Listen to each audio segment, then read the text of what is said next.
Hey, listeners, you're listening to Nightmare Junkhead. Nightmare Junkhead! With Genius McGee and Greg D. I'm Gigi Sal Guerrero from Lucha Gore Productions. Gore is love, baby.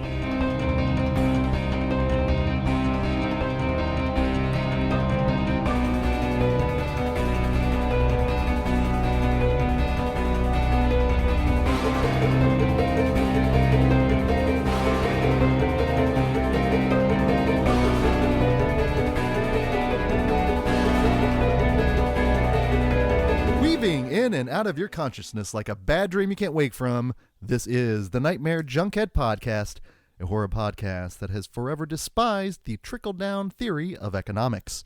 My name is Greg D. I'm Genius McGee. And on today's episode, we're tight-rolling our jeans and combing out our mullets as we delve into the mouth of March Madness and talk the horror classics from our 1991 bracket. And whether or not you are a fan of Tom Petty or not, you can listen into our show. Simply search for Nightmare Junkhead wherever podcasts are played. Hit subscribe, and when we drop our latest episode, it will download directly to your listening device of choice. All up in your pogs hole. And don't forget, you can also find us out on social media. We're on Twitter at Nightmare Junk and on Facebook at Nightmare Junkhead. And of course, it is on the Book of Face where we have our bracket. Mm-hmm. And if you don't have access to the bracket, how you going to play? We have on the Facebook events tab too. We got shenanigans and bracket shenanigans. So check out the Facebook because you need to play along. Well, and of show course, your work. That is the place to show your work. Mm-hmm. And as we go from the year of 1981, we head into a year that we were talking off mic is kind of a banner year for both of us, just in terms of where we were at our lives in the year of 1991. The year of 1991. So let's go ahead. We're going to do a little time travel here and do a little. In 1991, I had a most glorious mullet. Not only was it really growing, it was very well cultivated. I had a plethora of black heavy metal concert t-shirts of concerts I never went to because I was shopping at a little store called Xanadu. Xanadu. Not quite that musical. Oh, now we're not here. Yeah. But I was in like full-on little metalhead kid in 1991 as a freshman in high school. And like the chicken lady, high school was hell. It wasn't the grandest of time. Oh, I thought you were like the chicken lady. I want to see Tarzan. No, sadly, I was on the lighter side of that. But it was also a time, though, I was listening to a lot of metal music, but also really watching a lot of horror films at the same time. So a very monumental moment in my life. But Genius, we were talking a year before what had happened. Yeah, a year before. Like at this time in 91, I was getting into hip hop and all that shit, piling around with a new friend called Dustin and Mount Baldy. 31 years, man. That's a legacy. Yeah. And that's a legacy. That's crazy. And what's great is the fact that a lot of our friendships that we have at this point are built around the love of movies. Mm-hmm. Whether it's just palling around, whether it's doing podcasts, it's all built around our love of things, all things genre. Right. And there's something to be said then about, friendships that are built around these films. And 30 years is quite a long time. Yes, it is. As we realized. Yes, it is. And it's funny, though, because if you go back within the last few years of our Into the Mouth of March Madness tournament, it's the 1990s that we saw a lot of these films in the theater. Mm-hmm. And the 2000s is when we saw a lot of these films in the theater. Mm-hmm. So I love going back to that time. We're dating ourselves and showing our work. As we always do. And speaking of showing work, here in the first round, as you know, we like to utilize the entire body here and think both with the heart and with the head. Mm-hmm. So the first bit of criteria we ask is, which of the two films is closer to your heart? Closer to the heart. And then, of course, we go up to the head and we have a bracket topic. Mm-hmm. So we have to think logically and defend our answers, show our work. Yes. Now, here in the year of 1991. Oh, boy. Some good ones. To say the least, we've got some good ones. We've got films that I guarantee normies have seen. Oh, absolutely. We've got some films that were first-time viewings for both you and I. Mm-hmm. And we've got some films that are also very much comfort food. Yes. In many aspects. Mm-hmm. So 1991 has a wealth of riches, and we're going to go ahead and start with our going top to bottom with the bracket. And our first bracket topic is called Oscar bait. Mm-hmm. And it's interesting that depending on who you talk to on their mood, there are a number of people that will, to their dying breath, say a certain film is not horror. Because if it's a horror film, it's not a good movie. It's not a true film. That's malarkey and garbage. That's what that is. This is proof positive that you can have horror for the masses. Absolutely. And both of our films... Get out of here with that thriller bullshit. it is horror. It's horror. It's horror. It can be horror adjacent, but it's horror. But, yeah. But both of these horror films would definitely be Oscar bait in any year regardless. Mm-hmm. We have both The Silence of the Lambs and Cape Fear. Oh boy. Which of the two shall we delve in first there, genius? Let's do Cape Fear. Okay. Let's do Cape Fear. I didn't think here on the podcast we would ever be able to, without stretching the definition of a horror film, to talk about Martin Scorsese, but it's quite obvious you totally can with the remake of Cape Fear. A remake of a horror movie. Now, let me ask you this. Have you seen the original? No, I have not. It is, and I've seen that for me as well, which I know so much about it. And I know Robert Mitchum is scary, and I've seen clips, and like, here's this Chussel man threatening you. Of course, he's going to be scary. He's fucking... But let me ask you this. Even before having known of the original, I think you, like many others, were probably introduced by what particular sitcom? Oh, yeah, The Simpsons. That's what I was telling you off mic, man. Simpsons kind of ruined the movie for me. Because, like, I love this movie. This movie's sweet. But upon this watch, when he comes out from underneath the car, I was waiting for him to go... But since it's De Niro, it'd be like... Fuck. Fuck. Fuck. De Niro in this movie... With his accent, with his twang. He's frightening. He's fucking scary, dude. And he's a goddamn diddler.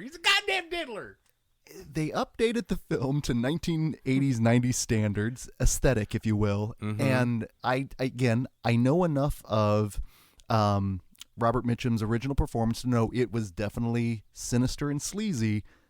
But De Niro, just the transformation he went physically. Right.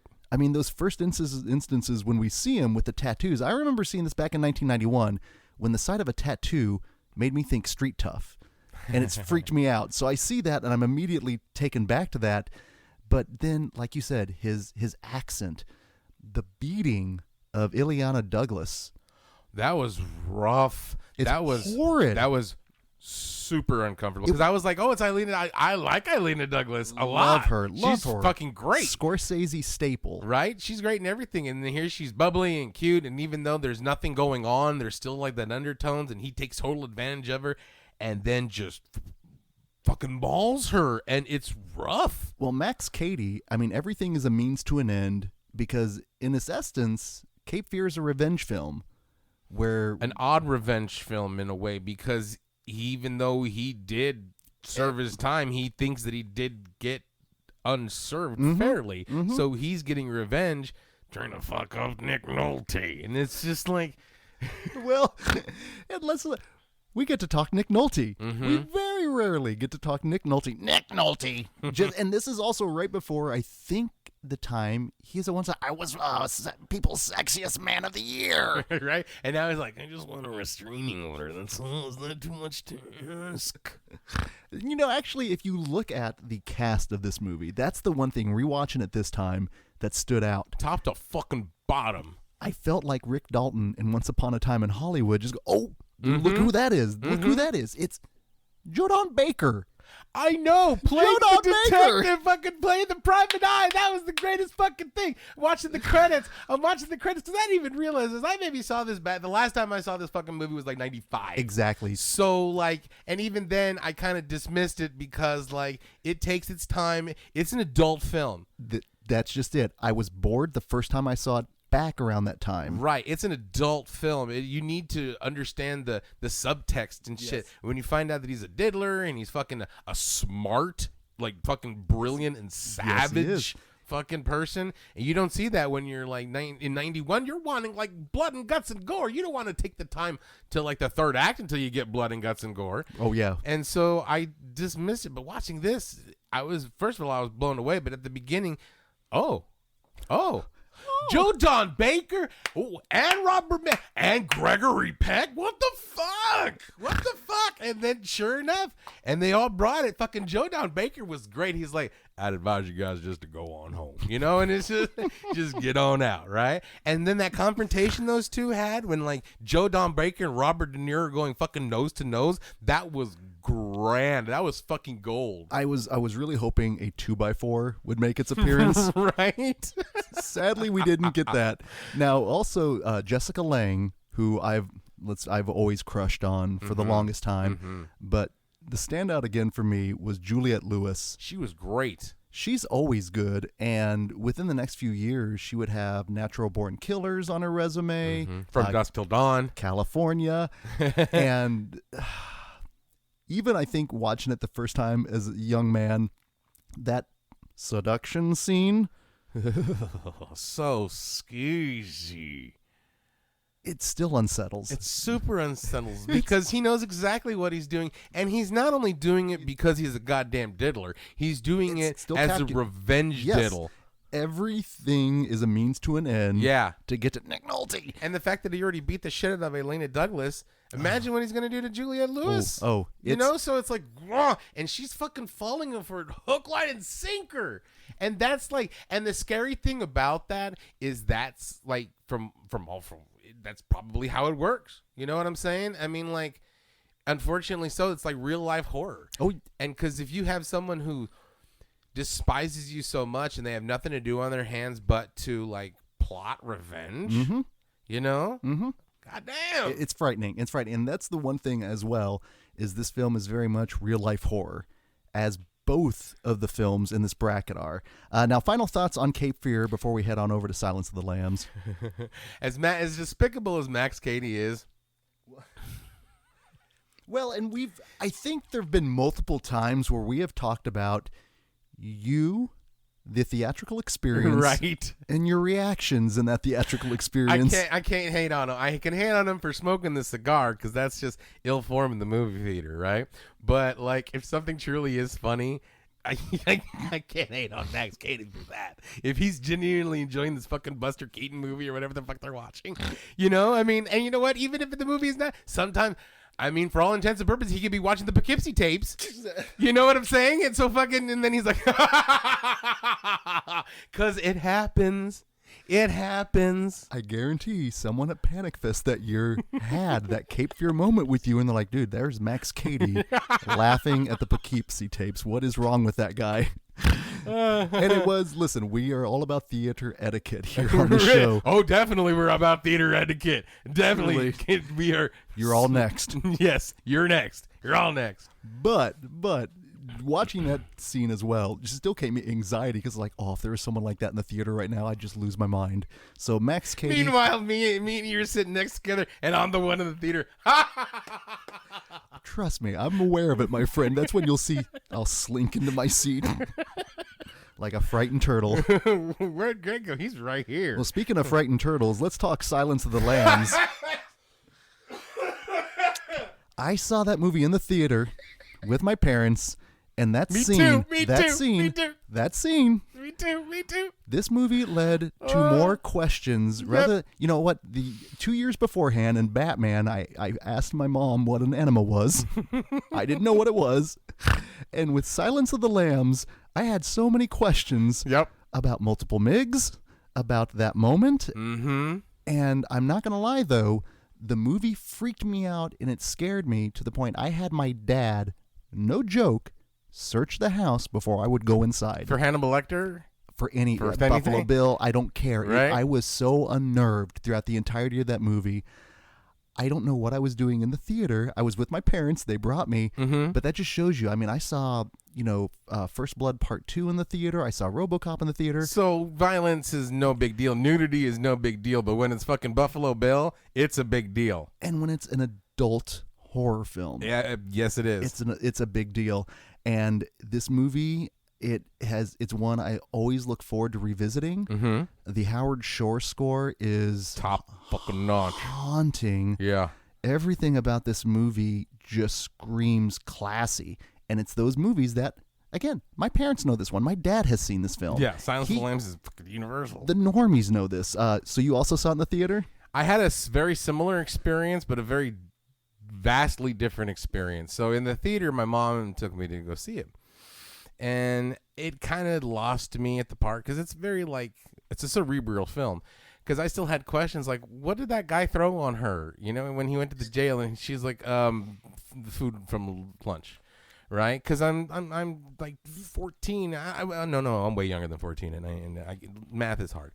So 12, I think. You're 11 or 12 at that 11 point. or 12. Yep. So, so then I'm like, okay, so I'm kind of like, I'm not understanding what's going on, but I know this is some dark shit. And so as it goes on, I'm like waving in and out and in and out because it's like adult, but yet there's enough interesting things. And Hannibal Lecter was creepy. But when all of a sudden, would you fuck me? I'd fuck. I'm like, what is he doing? And then like it keeps going on a little bit further. Goodbye, horses, right? And then he's like, "Urgh," and I'm like, what's happening? My mom's like, just don't look. She like, just I'll talk to you later. Hand over the eye? Yeah, we'll figure out later, right? And I'm like, and meanwhile, I'm like, what? I'm just like, what's going on? I'm engrossed. And so from then on, I was full on that movie. I was just like, and then because it gets darker and darker and violent and like crazy shit goes on in this movie, and especially blew my mind. And to this day, I fucking love that movie. And of course, it's because it all comes back to you're a big, great, big fat person, right? And so like, it all comes back to Buffalo Bill. And I hate he's the main villain of the movie. People forget. Everybody says Hannibal Lecter. Lecter. It's not Hannibal Lecter who's the villain. It's fucking Bill. And the gentleman that plays him he's in Heat. He's in Monk. I can't watch Monk. I cannot, because you know how things get ruined for me if I get a joke in my head, right? And so, like, I can't watch Monk or anything with Ted Levine anymore without taking it. Fucking, there is a Denzel Washington 70s movie, I can't remember, where Ted Levine plays the officer, and I'm like, go get him. He's a great big fat person. And it just ruined it for me, right? Fucking Monk I can't see because, like, hey, Monk, would you fuck me? And Tony Shalhoub's like kind of backing away. I'd fuck me, right? I can't. That's what goes in my mind. So I can't watch those shows because the show is ruined. The show is just ruined. I don't want to say it's ruined. I'd rather say it's enhanced. Not when it's supposed to be serious, and I'm over there picturing the sergeant like fucking doing a fruit basket, fucking dancing around in front of a mirror. So it's like, I say that enhances it. Well, you know what? I honestly, yeah, you're probably right. It depends on or I should say, makes it more memorable. Yes, it does. But it's that specific thing. It's those memorable things that make the impression that infest and infect everything else. But it's still something you still giggle. But you're in your 40s, my friend. And you still giggle like you were in your teens. Every time Goodbye Horses comes on, fucking, I have that song. First of all, it's a good song. It is a good song. Because, like, it's on my playlist in my car. So every now and then I'll be driving down the road and you'll hear, Goodbye Horses, right? I'm just hoping that I'm, like, broken down one day and I need help. And, like, somebody's like, you need some help? Goodbye. Like, I've seen this movie. And just drive along. Either that or An American Girl. Right? Oh, my goodness gracious. No, there are multiple moments. And with Jonathan Demme directing, also having directed Talking Heads Stop Making Sense, I recently watched Caged Heat for the first time last year. Ooh. It's such a watchable women in prison film, which I know sounds weird. And I'm watching it going, wow, I mean, it's a women in prison movie, but Jonathan Demme adds these little touches and that makes the movie above what it really should be. And I think that's the elevated status of this movie and the reason why people don't want to admit that it is a horror film. Hannibal, first of all, it's 100% a horror film because it has a person who is killing people and skinning people to make a suit being hunted by a fucking cannibalistic psychotherapist serial killer. So if that's not horror, if that's two serial killers against each other, that's not horror. That's, I don't know what is. And Anthony Hopkins is scary as shit in this. Just his cadence, his calm demeanor, and the fact that you never know when he's gonna bite your fucking face off. And he kills that genre favorite Charles Napier. Yeah, we're like, oh, it's him, it's that guy, right? And like next thing you know, he's like, he took his face off. And so, it's brilliant. It's brilliant. wonderful. I remember I'm having an old friend for dinner. that's the moment when I was watching it in the theater that I was, Dr. Lecter, he's out there. Dr. Lecter. I was unnerved, and the movie, to this day, I watched it in the theater probably about 3 years ago, and it's still haunting and affecting the entire basement sequence. Oh shit, that is terrifying. Oh, just when he's reaching out to her. And you can just like, he's like just touching her aura, and it's just like, oh, creepy. Truly, truly terrifying. Now, final thoughts on Silence of the Lambs before we take these two to task. I don't know if I can say anything else that it hasn't already been said, and if I do, it's going to wind up back to Buffalo Bill, so I think we're good. Well, as much as we adored both of these films, and especially both of the viewings, only one can advance into the next round. Mm-hmm. So our first bit of criteria here, Genius, which of the two is closer to your heart? Oh, absolutely fucking Silence of the Lambs. I mean, when I'm at the same time, I saw both movies like around the same time. Mm-hmm. I was bored with one and engrossed with the other. So at that young age, I got to go with Silence of the Lambs. Totally makes sense. And because, now, had I seen Cape Fear in the theater, I think it would add a little bit more weight. But I also, with that memorable theatrical experience, the sense of confusion, fear, sexual awakening, you never know. Launch 1,000 fetish. Absolutely. To this day, when I think of Silence of the Lambs, I think of that moment. So for me, that truly is closer to my heart. Now, that being said, the bracket topic was Oscar bait. Mm-hmm. Now, that can be interpreted a number of ways. So that being said, Genius, which one do you vote for on that? On paper, you have more who should be Oscar caliber, and then they are Oscar caliber in this movie. But fucking Silence of the Lambs won. Silence of the Lambs won multiple Oscars, and proving that horror can win an Oscar, and horror can like be for normies. You know, look at Shape of Water. You know, everybody's like, oh, that's the first R-rated. Well, it's the first creature feature that won a fucking Oscar, but it's not the first horror movie that won an Oscar. Well, and again, this is why I think one of the original ideas for a bracket topic was like horror/thriller with a question mark, because people do not want to call these movies horror films. And they're totally horror films. And then even Cape Fear, that's a fucking stalker, and he's already killed a few people. And by the time he's burned in the end, he looks like a monster. Oh yeah, he looks like that's his audition tape for Frankenstein. Is it? I don't know. Okay. It's like, no, that actually would work. That would totally work. Now, I kind of went with Oscar bait. I actually looked at the caliber of the cast with Cape Fear. Mm-hmm. If you look just in terms of the Oscar wins nominations between the cast, it would overlap that of Silence of the Lambs. But I'm going to go literal with this one because it won Best Picture, Best Actor, Best Actress, Best Director, Best Sound Mixing, Best Film Editing, Best Adapted Screenplay. God damn. It's ridiculous. It is ridiculous. Now, not saying that it's a better film than Cape Fear, but by a score of 4-0. Would you advance me? I'd advance me. All the way into the Scream 16. Oh, goodness gracious. That would have actually probably been a pretty big upset had Cape Fear overtaken Silence of the Lambs. I would have called shenanigans. You would have called shenanigans. Well, shenanigans actually are appropriate with our next bracket topic, because if there is one thing that has been proven throughout the entirety of the podcast, is that scurry is scary. Absolutely. Tiny is terror. And we have two films that are representations of scurry is scary, and they happen to be the third entry. So this is Scurry is Scary 3. The Reckoning. Would it be The Reckoning or The Scurrying? Electric Scurriloo? You know, that's 2. That's 2. Oh, yeah, you're right. So it'd have to be, if it's 3, The Something. Season of the Scurry? There we go. There we go. Well, we are looking at Child's Play 3 and Critters 3. Mm-hmm. And I think, let us go ahead.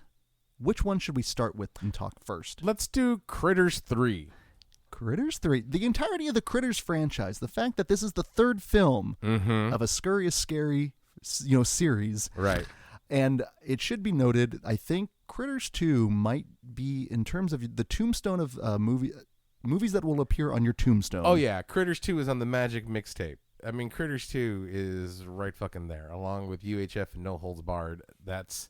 Those are 3 movies that I just are burned into my brain. So when Critters 3 was announced to DVD, or VHS at the time, I should say, I was stoked. I was fucking stoked. I remember going to the Blockbuster and like, hey, is Critters 3 in yet? No. Come back next week. Okay. Is Critters 3 in yet? Yes, it is. Yes! So do you remember then your initial viewing? Oh, fuck yeah. I was at my grandma's house. We just got back from Blockbuster, and I put the tape in, and I watched it, and it's the further adventures of Charlie the Bounty Hunter. And I'm like, yes, yes. And they mentioned Grover's Band, and I'm like, yeah, I was excited. I was a little disappointed because it wasn't as good as Critters 2. It was diminishing returns, but at the same time, it's Critters. And it's kind of Critters in the city. Yeah, and I believe it takes place in Topeka because all the license plates say Kansas on it, and it's the old school. I remember it's the old school ones because it's the white one with the blue and the yellow lettering on it, and that probably see it somewhere, probably around here, right? Exactly. So I remember, and like I said during this initial viewing, this last viewing, there was a part when the neighbor gets shot in the ass with one of the Crite needles, and she's like, ha, ha, ha, ha, when she's going up the stairs. And I remember that sound and that scene so vividly. It's just one of those kind of like, so, no, it's not as good as Critters 2, but no Critters movie will be as good as Critters 2. No, and that goes for the original for me as well. I mean, like... Well, the series and the franchise itself is established in Kansas. In fact, there's a lot of those websites that'll show you, like, movies associated with states. And Critters is right there. Right there. This was a first-time viewing for me. And I knew enough about it. Did you do the Leonardo DiCaprio point when it was Leonardo DiCaprio? If I would have touched the screen, I would have become like a Ron Silver mutation from Time Cop. It was very nice because I actually just also, for the first time, watched The Quick and the Dead. Another great Leonardo DiCaprio underseen Sam Raimi movie. That's a great fucking movie and a great fucking Western. And a great performance as DiCaprio. So when I saw this first time as well, I mean, you can see that there is something to him, that he almost elevated the material itself. He's got that it. He's got that zazz. He does. And the fact that now he also, like many actor before him, has his genre roots where he is with mini monsters, scurrying is scary. And I'm like, it's DiCaprio. How wonderful. But I did like the urban setting. I'm not going to lie. The practical puppets still work very well. Yeah. But it's not Mick Garris. No. It's not Mick Garris. It really isn't. This is directed by Christine Peterson. And there is diminishing return, but let's also face it. When you're into the third film, and you're going at this point in time, direct to VHS was not a good sign. It wasn't a good sign at all. Right. And also, I did like the fact that they did change the scenery. We had another kind of rural setting. Although with Critters, I think they set a little bit well in that setting. They set better when they have more room to play. Yeah. Like Gremlins. This almost felt like Assault on Critters 13. It did. Yeah, Critters Tenement. And that's what I kind of felt with it. But here's the problem, though, as I kept going back to Troll with this movie, because that also set in an apartment building. Yeah. Kind of a tiny terror. And even with the power of DiCaprio, I just still is just... But the Kyoto's also, the design, the effects work very, very good, as they always do. But this one, I think also a little bit more diminishing returns. Oh, absolutely. I will 100% agree with that on it. Like I said, I still enjoyed it on this watch. I was like, this is a fun little monster. Because, I love little critter movies, like things that run around because they give me the willies, right? Plus, it's fucking Krites. It's Krites. Yes. And I love Krites. Like, I have 3 of the Critters shirts from Atomic Cotton because, like, a couple of them got worn out. So, like, not saying that Critters is my franchise, but it's one of them. Well, and here's the thing. For me, it wasn't, an hour and a half wasted. It was actually just a nice way to fill in my Critters gap. Yeah. And well, no, it's sincere. Well, no, that just sounds funny. I got a Critters gap. You got to need to go to the doctor for that one. Yeah, you put on a special list for that, Right. as it turns out. Needles everywhere. It's just, again 1,000 fetishes that were launched. But it is your relationship to these movies, those first-time viewings, especially for you. This one wasn't something that you could see in the theater, but you still sought it out. Yeah. Because that's the kind of fiend you were back in the day. No, for me, I think if I would have seen it back when it came out, I would have probably enjoyed it a bit more, because especially with DiCaprio being the kind of the audience surrogate, the kid surrogate for the most part. Yeah. I think that would have worked a little bit better for me. But again, nothing wasted with that. Now, that being said, Child's Play 3. And let me just say this. I really like the Child's Play franchise. I really dig Curse and Cult of Chucky. Legitimately. I have more probably with Don Mancini. I'm on his side, especially with the Child's Play rights issues that are going on right now. But also, really enjoyed the remake. Yeah, me too. Would you say that? Because I have yet to seen Curse and Cult, but would you say that maybe Child's Play has kind of like a Jason theorem, where like the even numbers? Yeah. Well, because I dug 2, I dug fucking Bride. And I heard Cult's good. Yeah, well, and also I think kind of like with the Friday franchise, it's very diverse in terms of the way you could like triple featured or what have you. Yeah. Because the first 3 very much are kind of the Andy saga. You then the serious one, very serious in a Chucky way. But you also kind of see what's I liked with is the evolution of Chucky, a la Brad Dourif in his voice work, Kevin Yeager in the special effects work, because that's really what this movie, much like a Critters, is all built around. Yeah.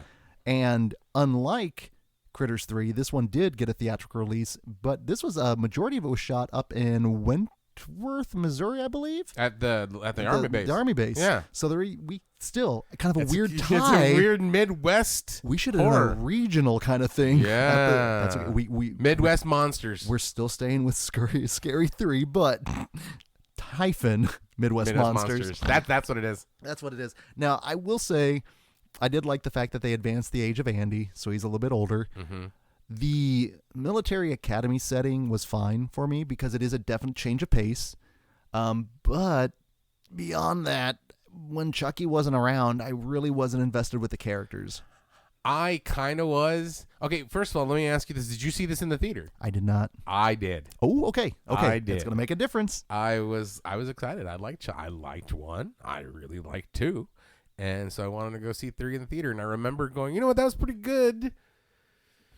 Wasn't great, but it was good. I enjoyed it. And I have the same feelings now. I mean, like, I really fucking dug Bride. But this one in between 2 and Bride, this 3, it's not like it fell behind the cracks, but it just seemed like it was kind of like almost, it was trying to go for a shift in tone what they did with part 3 of Nightmare, where it was still kind of funny, but then the kills were serious and shit. But it didn't play that right, because like you have the garbage guy getting destroyed, although when he put the live ammo in the paintball was fucking hilarious and fucking awesome, right? Oh, that was rough. I was waiting for like the platoon, right? But he was still cracking wise and still, and the other protagonist, the other little kid, was kind of a shit. And so I wasn't like rooting for him, you know? I was rooting more for Andy, even though Andy was it was his story, but everybody else was still not interplaying correctly. Well, I think this is about the time that we did get kind of the franchise fatigue with this, where you can only rinse and repeat, even if it's in a different area. I will say this, I really like Brad Dourif's work in this one. Yeah, this one was really good. I think his Chucky performance at this point is probably one of the stronger ones, even if it is some of the lamer lines. He's the star of the show. Yeah. I mean, he really, really is, and he's carrying this movie. Well, also the special effects work as well, I thought and actually the ending with the carnival, which out of nowhere. Yeah. Well, not necessarily. I mean, they set it up that isn't that beautiful? Right. But at the same time, it's like, okay, carnival. I dig it. That's just it. It worked for me because we've also seen the Ghoulies in the carnival house, setting, right? Yeah. So that kind of lends itself, but also then the level of gore with Chucky himself as he basically falls apart and then the end thing. I like that. That's what, and even comparing the two of Critters 3 and Child's Play 3, obviously one theatrical, one to home to video, you're going to have a major, difference in budget. Well, and it shows. I mean, it really, really does. But because the special effects in Child's Play 3 are actually really good. They're pretty good. The kills are fun. They're mean. And they're bloody and gory. And it's a good movie. I enjoyed it. Like you said with Critters 3, I didn't feel like my time was wasted. Now, if I had to choose between 2 and 3 on both of these movies, I'm going to choose 2. Well, both of them feature beef in one way or the other. Exactly. The Garrett Graham double feature. I will definitely go with that. But listen, that is, again, not to say that either of these were bad rewatches. Again, No. One was a first-time viewing, one was a rewatch. Both, again, very worth my time. But only one can go into the round of the Scream 16. So, genius, which of the two, Child's Play 3 or Critters 3, is closer to your heart? I saw Child's Play 3, and I really wanted to see Child's Play 3. But I really wanted to see Critters 3, and I wasn't disappointed with the Critters 3. So I'm going to go Critters 3. That's my youth franchise, and I'm going on that hill. And I'm looking at that because especially if it's a first-time viewing for me, it's tough to judge the nostalgia, but I can always look at the nostalgia of the franchise. So with Critters 3, there's a lot with the Critters franchise.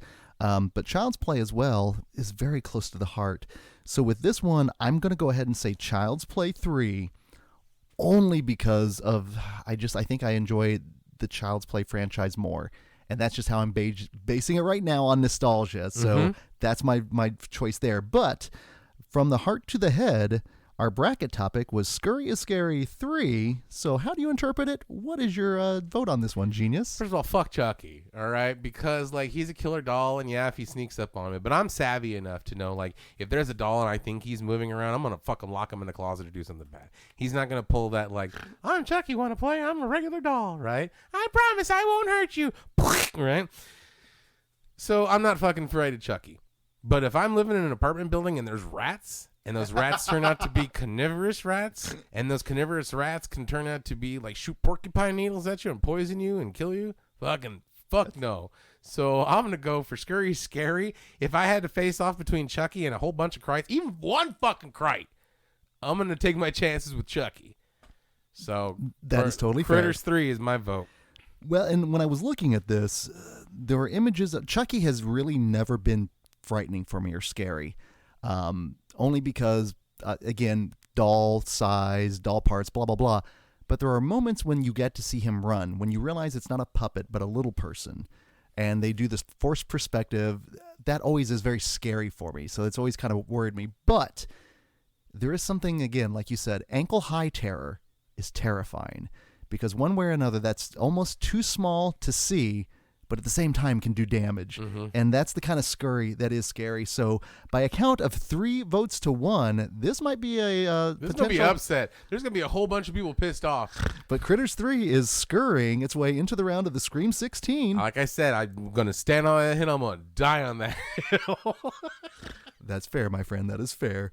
Now, our next bracket topic is a comparison of 2 films where their source is the same, but the tone is different, totally different. But this is the round where we're going to be Craven, and we are going to be paying tribute to the late, great Wes Craven. Yep. With 2 films, one extrapolated from the original source. Craven adjacent. And then one that is just pure Craven. We are talking the Freddy's Dead, the Final Friday, the final Nightmare. Freddy's Dead, Nightmare on Elm Street 5. 6. Freddy's Dead. Let's just leave it with... Do the fuck up. And then, of course, the people under the stairs. Amber. We're all just a bunch of fools. Everybody plays the fool. No, since the people in there, everybody plays the fool. Oh, boy. So which... Because he's Roach. And maybe some peanut butter on there as well. Yeah. Which of the 2 shall we delve into first? Ooh, let's do people. Okay. Let's do people. Caca! Caca! I remember seeing the trailer for the people under the stairs and not knowing what I was looking at, what I was viewing. And I think because of that, I bypassed it in the theater, didn't see it until VHS. Now, you're giving me a look. By any chance, did you see this in the theater? Oh, fuck yeah, I saw this in the theater. I was stoked, too. First he brought you Freddy, and now he brings you the people under the stairs. The name alone is scary as shit. And the fact that you have this dilapidated house poster with, like, fucking skull in it. Yes. And, like, you know that it's fucking Wes Craven. And you assumed, much like I did, the bad guys were the people under the stairs, correct? Right? Yeah. I Didn't know it was Mom and Dad Gimp mask. Oh my goodness. I didn't realize that it was just this, satirical take on Reaganomics. Mm-hmm. On Us versus them. Oh my goodness. Gentrification. Mm-hmm. And it shouldn't be a surprise, especially given Wes Craven's very much intellectual background. This is overt. Because a lot of his it's subtle. subtext. Yeah. This is overt text. This is like, hey, and highlighted. And it's pure, almost like unhinged, unadulterated Craven, which is why I absolutely love this movie, love the rewatch, but sadly, just its relevance to current day politics. That's the scariest part about it. It's not the people. It's not the crazy mom and dad, although they're fucking terrifying. It's how this shit is still happening in real life. Well, maybe not the Gimp. Well, yeah, the Gimp mask. Definitely the Gimp mask. Yeah. But now rewatching it, my appreciation of Everett McGill and Wendy Roby as man and woman is just, woman, mommy, Get him, daddy. And get him, father. And that whole thing does come from that Reagan used to call Nancy mommy. Mommy. Well, politicians still do. Mike Pence calls his wife mother. Should that be our first indication that there is If they remade it, yes, there is a. There's a Gimp mask in the fucking Pence house. Everett McGill now with his white mane, he could totally be Mike Pence. They could do the ballots under the stairs, right? Because that's where all the. Don't be a fool. We're gonna stop right there. We're showing positivity. But that's something I think Wes Craven could appreciate. Get the shotgun, mother. Oh my. Okay, good. Let's giggle because when I did finally see this movie and the Gimp mask and the Gimp suit comes out, that was another fucking question in the theater. Like what? Like just like silence. I was like, hey, what? Why does he? What's all that? And fortunately, my mom, she still doesn't know, right? She goes, I don't know. I guess it's just his mask. And I was like, okay, well, it's scary, And then growing up watching it, so there used to be this show called Sábado Gigante, right? It was this 5-hour Mexican game show, and there we go. You're good. It was a 5-hour Mexican game show that only came on Saturdays. It basically translated to Giant Saturday, right? And they had all these different like bastardized versions of American game shows, and the commercials like así están los AC Delco, así está Captain Crunch con Crunch Berries, right? And just all these different things. One of the game shows was like a Gong Show-esque show. And it'd have these contestants come out and they would like sing songs or do little acts, right? But the guy, instead of a gong, it was this dude in a Gimp mask and a Gimp cloak. A cloak? Yeah. Like he looked like if a clan outfit was Gimpified, right? Oh my. Right, and his name was Chacal, right? And he had a trumpet, and whatever like you were gonna get gonged, he would get right up in your face. Was he a Mexican Sandman? Yes, he was a Mexican Sandman, and like he would come out, and it was the Gimp mask, right? And so like así está Pedro Infante. Soy I mean, and he was mean about it too. Like there was times where he wouldn't even give fuckers a chance. They were like, right? I would crack fuck up. I would watch the show just for that. It was so great. So when he came out, when Rupert McGill came out with the Gimp mask, right? And I'm like, I was waiting for, right? And so when I asked Mom, like, what's that? Like, what is the Gimp mask? He's like, oh, probably just his mask. Because we're used to that in a different context. That's hysterical. 1991 probably brought out a lot of weird feelings for you in the theater, my friend. Dude, some of the Gigante is the shit. So when we post this, we need to find a GIF of Chacal and like right? Well, I'm glad you had that context because I had none. I didn't know what a gimp suit was. I assumed this was just some weird Wes Craven, Freddy Krueger-esque kind of character, Right? which technically is kind of. But again, my rewatch this time, again, just young Ving Rhames showing up. AJ Langer? Bill Cobbs. Yeah. Just a number. Kelly Jo Minter. Yeah. Which I was so happy to see her. Me too. There are so many of those. You know what? 1991 is the entire year is the Rick Dalton pointing, because there are so many people I forgot were in these movies. And then Sean Whalen. Whalen. Roach. Iconic. Because if you say, "Brr," or just go, "Bleh," right? They're like, Roach, right? People know. People know. Also, special shout out to Brenton Quinton Adams as Fool. Fool was so good. He goes, man, your daddy's one weird mother. Your No, mother there's is one weird mother. Such a good line. And he didn't make much more after that. Or I'm checking the IMDb right now. He was in Mighty Ducks. Uh-huh. He was also in... Oh, holy shit. He was a voice in Kingdom Hearts 2. I didn't play that. Oh, shit. He played Rai. Oh, no way. Okay. I assume you've played that? I do. I fucking love the Kingdom Hearts series. He was in Fresh Prince. He was in Rock. Oh, dude, Rock was the shit. Oh, remember that show, Rock? Oh, hells yeah, I remember that. Hell yeah. So, yeah, no. But he hasn't done anything since Kingdom Hearts. That's okay. Well, you know what? Even if he just had this role... It's memorable. Everybody knows a fool. Everyone plays the fool. Mm-hmm. And I just maybe also the fact that recently, having watched Deadly Games, I would love now just like maybe a modern retelling of Fool, Tomas, and Kevin McAllister. Dude, it would be like fucking... And Get the Girl from the Visitor. It would be Hells like fucking yeah. Bloody Birthday. Dude, it would be the shit. It would be the Devil Times 5. That's what the remake of it. The Devil Times 5. Fuck yeah. Sign me up. Mm-hmm. Sign me up. Again, political commentary, the dog trauma technically, but at the same time... deserved it. He was a villain dog. I know, and that's what cracked me up this time, because we haven't recently watched Cub, which has some horrible dog violence, and we abhor that. He wasn't a villain dog. He was not a villain He dog. was a villain dog. Technically. It's different if it's a villain dog. And it was funny because, like, when fucking the dog went down the slide, I laughed so hard. I laughed a lot in this movie. Me too. And way more than I remember. That's just it. I didn't remember this movie being as funny as it was. It's the genuine belly laughs. And I think this is much like Shaka, that underappreciated, underseen Craven that people always forget he put this out because it's not associated with Freddy. Yeah. It's not associated with Scream.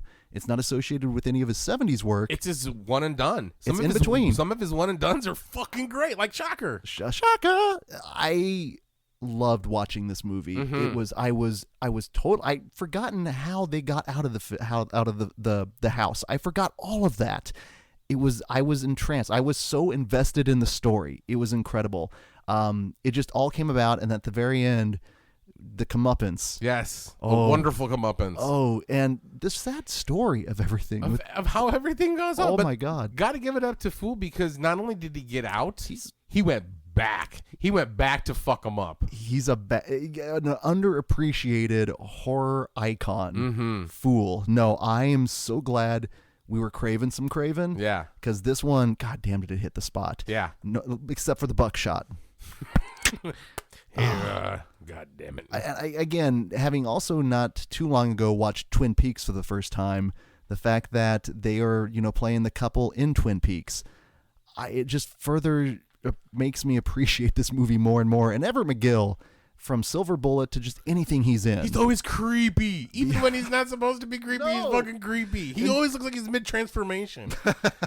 Like instead of he howl, he's just like...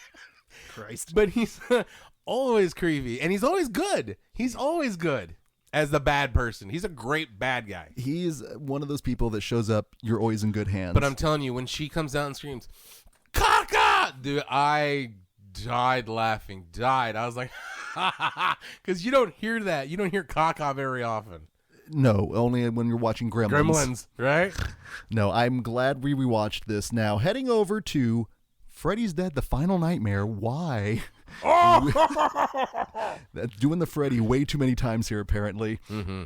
This was kind of the death knell of the Nightmare on Elm Street franchise. Self-inflicted death knell. Well, I mean, you go back to the very first year of Into the Mouth of March Madness. What movie won it? Right, it was Nightmare. Dream Warriors, baby. Yeah, Dream Warriors.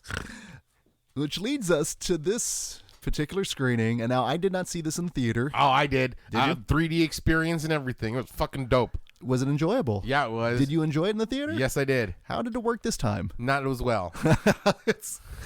No, I did. I remember enjoying some of it in the theater, but thinking like, man, I was nowhere near as cool as like even fucking 5. You know, because like, but I will give it this.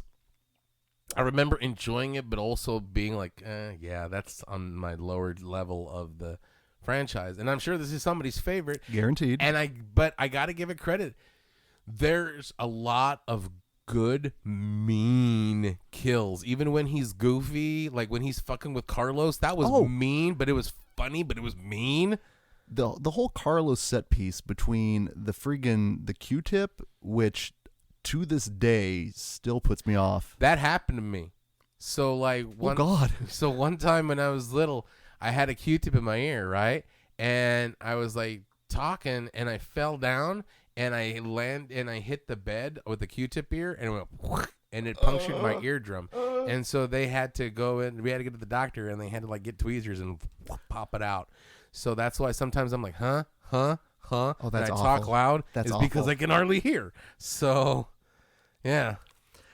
Bonus points for directed by Rachel Talalay, who had a long-running relationship with the franchise as a producer. Also, she directed Tank Girl, which I think is kind of underrated. Tank Girl is dope. I do enjoy this, but what shocked me though, shocker, and maybe it was because of the fact that I recently watched People Under the Stairs with folks from Twin Peaks. Is there some very Twin Peaks-esque, like with the carnival scene? That was disturbingly goofy, and I think that kind of stuff. See, here's the thing: the kills were mean, and I really like the Marshall Bell reference, the towel snap, when he's playing the video games. Right when we get into the meat of like Freddy's shenanigans, like almost towards like the middle and back half, but it just seemed that whole like weird town was too Twin Peakians for me. Yeah, and it even started with that like whole weird Escape from New York vibe at the beginning. The year is 1994, 10 years, and all the people are crazy. And I'm like, that doesn't make any sense. I know it's Freddy and like dream logic and shit, but I don't get it. And then with the stunt casting of like Roseanne and Tom Arnold, it took me out. Did it? Instead of enhancing. And I remember it even taking me out at the theater. I was just about to ask. I assume maybe at that time it would have been like, hey, it's Roseanne. Or was just like, oh, really? Now, the Alice Cooper one was cool. It still is. Well, yeah, because he's not playing Alice Cooper. He's playing some dirty, dangy dude. Mm-hmm. Yeah, But the kill until the kills got goofy, like the whole fucking Wizard of Oz thing, I was like, that's silly. Yeah. And when you tell the cartoon and he's pushing the bed of nails, he looks at the camera, and I was like, dude, you've gone too far with the comedy. And then meanwhile, it gets really mean. And when he's mean in this movie, he's good. It's great. But when and even the demons and the lore was interesting. It's just. Well, we just talked about 2 films, 3 movies in. This is the 6th film in, and they're still kind of expanding the mythology, but even though the intent was technically to kill him off. The intent was this was going to be technically your final Freddy Krueger flick, which, what was the 3D like back in the day? It was cool. Was it? I thought it was neat because they gave you the glasses and everything. Even in the movie, they tell you, put them on, and you're like, okay, right? But my fucking dumbass wore them the whole time, and then halfway through, I was like, oh. Okay, right? And so then I watched the movie, and then I'm like, oh, now I put them on. Okay. So, like, because I was excited. I had my popcorn. I'm like, this movie's going to be in 3D, all 3D, like Jaws 3D, like Friday the 13th 3D. Amityville 3D. You know, if a movie's in 3D, it's the movie. All in 3D, not now put on your special glasses. And I was like, that was a weird MacGuffin that was unnecessary. And they should have, like, thought, well, maybe pretty soon there won't be on 3D. They'll be on TV. So what are we going to do, you know? Yeah, Yaphet Kotto, I freaking love him. He was great in this movie. Breckin-Meyer was good in this movie. Lisa Zane's good in Lisa it. Zane was good in this movie. Fucking Robert Englund was good in this movie. Everybody was good in this movie. The main characters were great in this movie. It's just the goofiness around everybody. The periphery was just... The tone was off, even for a Freddy movie. No, that's fair. That's fair. Well, again, 6 films in, the death knell, and let's talk about the death of Freddy. Technically, taking him out, Kids. and made me kind of laugh. I'm not gonna lie, but a pipe bomb. Technically, it seemed not uninspired, but I mean, 6 films in, what do you do? Right. And then Lisa at the end, Freddy's dead, and then kind of the greatest hits. Freddy's dead, right? Even had the dog pissing. Yeah. And I'm like, why are you showing the best of to remind people that ain't this? So like, actually, I would have preferred a Cannonball Run-esque me where too. He's slapping people with the glove. Oops. Oh, sorry, wrong glove. And then these fucking bleeds. No, he's the doctor. He's like, who needs a doctor? Right? And oh, everybody sunshine, right? And sad we didn't get Wes Craven's Cannonball Run remake. See, that would have been a cooler. That would have been the end of Freddy. Yeah. Well, the end of Freddy it was. Well, or was it? No. It turns out there was more life to that. But only one of these films can advance into the next round. So between People Under the Stairs and Freddy's Dead: The Final Nightmare, which of the two is closer to your heart? 99% of the time, I'm gonna vote for something cool and original versus like 8 movies in, right? Because diminishing returns and all that. And this is no exception. I got to go with People Under the Stairs.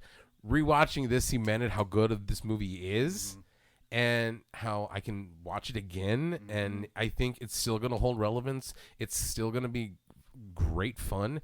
And I can't say the same thing about Freddy's Dead. I can't. It's like I will definitely watch People more than I'll watch Freddy's Dead. That's fair. That's fair. I'm also kind of in that same camp.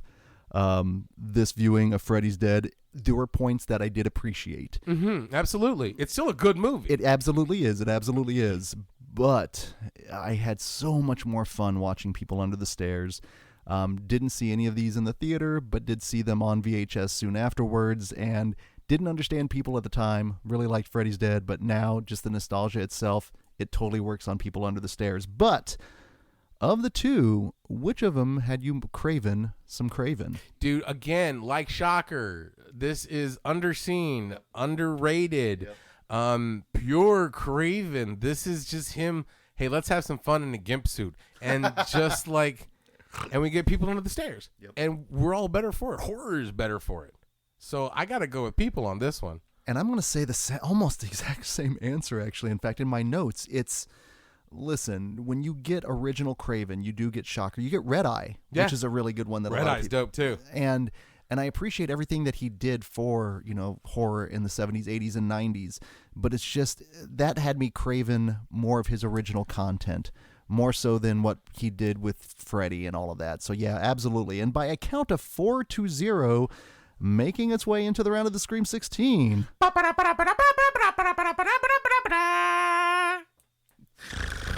Oh, Lord. Which leads us to our final bracket topic of 1991. We have Gumshoes and Tentacles. Somewhere we're going to get Squiddly Diddly in this bracket. One way or the other, it finds its way. Much like the old ones find their way into our universe, as does Squiddly Diddly. And we have 2 films from 1991 that definitely have a little bit of Lovecraft in them. We're talking Cast a Deadly Spell and The Resurrected. Genius, which of the 2 do we talk first? Let's do Resurrected. I've never fucking heard of this movie. And the only reason why we wanted it on the bracket is because we needed something to go against Cast a Deadly Spell. And when we were looking up this movie, we were like, oh, it's Lovecraft. It's about a detective. Well, perfect. Okay, let's do it. I am so fucking glad we saw this movie. It was a shit watch, but I want to watch it again. And it should be noted, I think the essence of Into the Mouth of March Madness are those first-time viewings of sometime movies that we're familiar with and those ones that we had no idea existed. Martin. Martin, Eaten Alive. And include now The Resurrected. Yeah. I also legitimately was pinching myself once the movie started And I'm like, oh, Dan O'Bannon. Chris Sarandon. Damone from Fast Times. Right? Throughout the film, now it should be noted, in all transparency here, we watched it through Daily Motion. Which is a shit way to watch movies. And what was supposed to be about an hour and a half film took me about 2.5 hours. At least. At fucking least. However, as we both just described, there's a Blu-ray that I'm going to be ordering because I need to see it again, because the sum of the parts really added up to me. Mm-hmm. The Chris Sarandon performance. Yes. But specifically and effectively, the practical effects and what we unsaw throughout this film. Oh, man. There's this weird looming sense of dread throughout, and you don't know where it's going to go. You know there's Lovecraftian tones in it, because from the get, it's got like, well, I'm going to head down to Dunwich and blah, blah, blah, right? And you're like, okay, you know there's some ill shit. But when you see the ill shit, you're like, what the fuck? That is crazy good. That is crazy what I would think pre-Cthulhu shit would look like. It's supposed to be asymmetric. It just doesn't an abomination. Just this abomination, and there's multiple abominations. This would be a great double feature with The Void. I was thinking that as well, and that's what actually kind of stood out to me. And throughout the entirety, especially with Chris Sarandon giving a great, almost like a double performance in many ways. Creepily, he was like Prince Humperdinck to the max. Yeah, Prince Humperdinck, inspired by the old ones for the most part. Like iocane powder means nothing to Cthulhu. Exactly. Seriously. The Private Eye Edge, I actually didn't realize that going in, so that was the biggest surprise for me, because that to me was like, oh, are you kidding? Right. And what's crazy is the fact that we're both big Dan O'Bannon fans. Mm-hmm. And this slipped under both our radars, which is not too surprising, because technically it's very easy to go to the IMDb. But at the same time, we've dedicated episodes to Dan O'Bannon. Of so, course. like, you know. So it's always nice, not only, number one, to find something in their filmography, but then also to find it's actually good and holds up and makes us want to desire to see it again, because my viewing experience was not optimal at the least. But the bits and pieces that I got, the connective tissue, much like a mad doctor, summoning, it worked totally. And especially because it had that 90s detective vibe. It had like almost like a Moonlighting-esque vibe at the beginning. You know what I'm saying? Yeah. But then it turns really fucking dark really fucking quick, and it becomes almost action adventure horror. Yeah. Well, it did have an element of that as well. And that was cool, because it just shifted genres into something unique when I could like not have to wait for 2 Subaru ads, and so like, but at the same time it was great.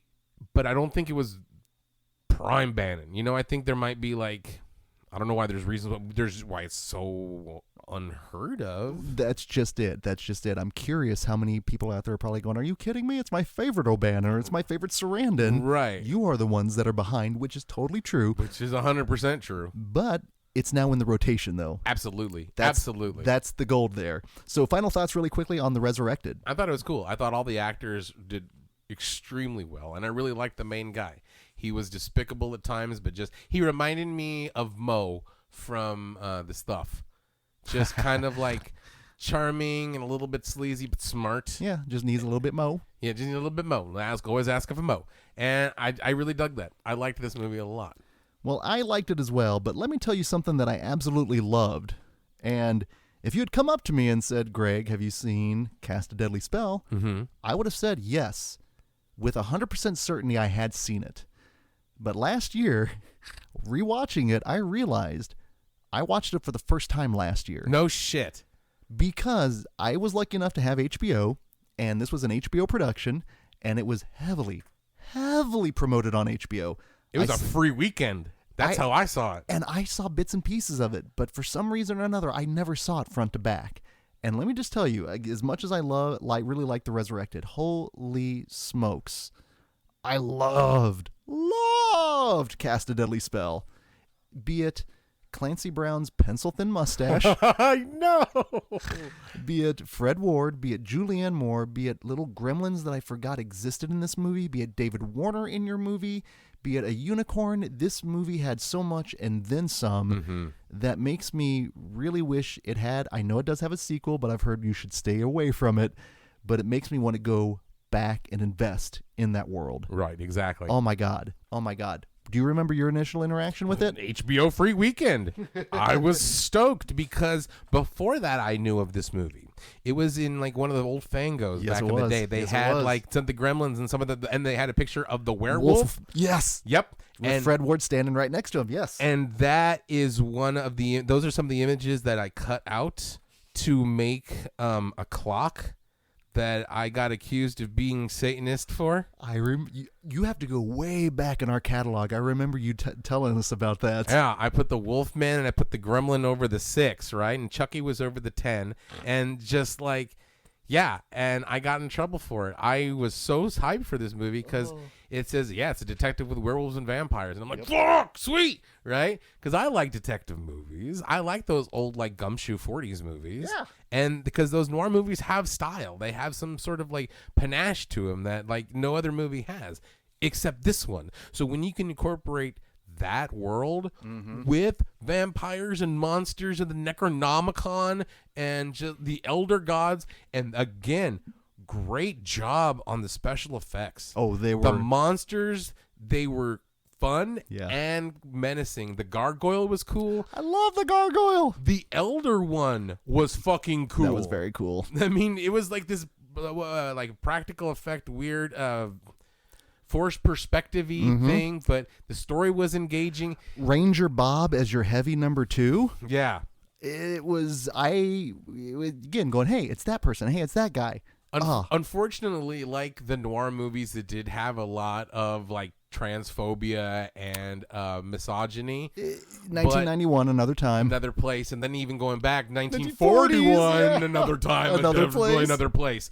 But they nailed that feel so well. The blending of the two with organized crime mobsters and fucking warlocks and magic, and the fact that Harry Lovecraft is the only one that doesn't use magic, and it's awesome. It's just these little Easter eggs, like he worked at the Dunwich Club, and they went to the Arkham Hotel, and it's like, well, the dame works at the Arkham Hotel. You don't say, Pally. It's 23 Skidoo.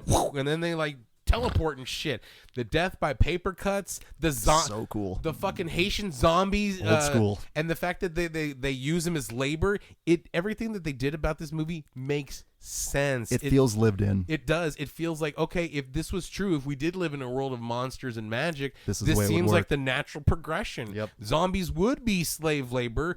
We would have to worry about gremlins and WWII. You know what I'm saying? We would have to worry about ruins and curses from mobsters selling black market bones and shit. I mean, it makes sense, and it's cool. It's cool. A world that I want to not only go back to, but fucking live in. It's slick.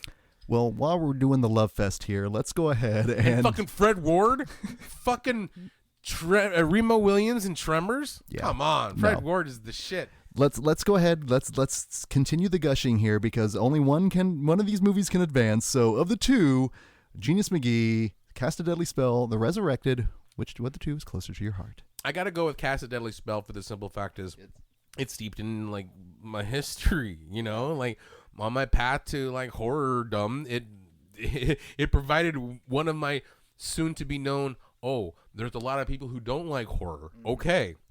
So that being said, an old favorite, I love that old movie, but I got mad love for The Resurrected. That's one that I want to go back to see. But I got to give my vote for Cast a Deadly Spell. But The Resurrected put up a fucking great fight with me. Yeah, it did. And if it weren't for the fact that because I was pummeled into submission with all the advertisements on HBO back in the day, the fact that somehow I didn't see the movie yet, I kind of knew all of the movie, that nostalgia hitting and connecting and making those connections was just so beyond wonderful that I definitely have to put my vote in for Cast a Deadly Spell. Now, that being said, from the heart to the head, the bracket topic is gum, shoes, and tentacles. Make your own interpretation. Which of the two is more gumshoe and tentacles? They were both good detective stories. Both actors portrayed good detectives. But when I think of a detective movie, I think of the 40s. And when you have a detective named Lovecraft, You know you're going to get some tentacle action there somewhere. So, yeah, I got to go with Cast a Deadly Spell on this one. My vote also goes with Cast a Deadly Spell, and I think we're showing a little bias here, but I do think that because of the contemporary setting, I think doesn't hurt the Resurrected, but in comparison with the style that Cast a Deadly Spell puts itself in, pinpoint accuracy. It really is. And the fact that even his tie gets some play in the movie, which I absolutely love. And by a score of 4-0, making its way into the round of the Scream 16 is Cast a Deadly Spell. Ooh, the Resurrected got sacrificed. Which means our the matchups here in the round of the Scream 16, we have Silence of the Lambs going up against Critters 3. Would you kill more crunch? I'd kill more crunch. And we have People Under the Stairs going up against Cast a Deadly Spell. And I got nothing for that one. That's gonna be a hard one. Holy shit. Our apologies to everyone that you're going to be listening to here on Friday. We do have a couple of podcasts coming in to see which of these films will be representing 1991 in the round of the Frightful Four. Now we've got them lined up, but they're not recorded yet. So right. We're not going to be. We're not throwing it out we're not jinxing it in the world. So, but you'll find out who that is this Friday. So until that time, this is Greg D. I'm Genius McGee, and we'll see you in your dreams. Ba-ba-da.